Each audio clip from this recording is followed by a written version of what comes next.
Тэгээ нүүдлийн өв соёл гэдэг бол монголчууд бидний дэлхийд одоо өөрсдийн онцлог ондоочлоор одоо хамгаалагдаж он цагийн судар бичээс одоо өдөө үртэл одоо түүхэн бичигдэж үргэлжилж яваа ийм одоо сайхан уламжлал онцлог.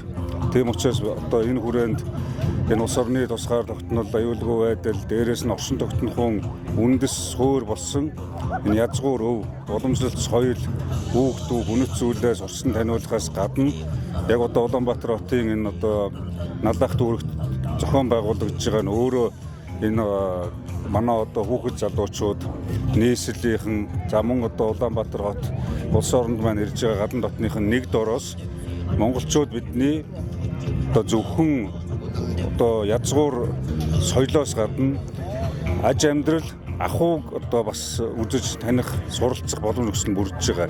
Тэгээ 21 аймаг 330 сум одоо 30 гаруй ястан угсаатнууд нэг дор цуглаж одоо ахуй амьдрал ажил одоо төрөл дээрээс нь одоо энэ уламжлал соёлоо бүх талаар нь сурчилж үзүүлж харуулна гэдэг бол манай улсын одоо ард иргэдэд ирээдүйн хойч үед асар их том одоо өвийг үлдээж байгаа юм.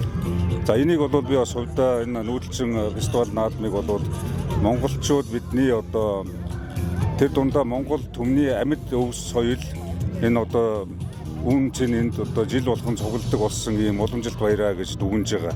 Тэгээд 5 дахь жилдээ налахад нүүдлийн чин соёлын арга хэмжээ зохион байгуулагдаж байна. Жил ирэх тусам өргөжж байна.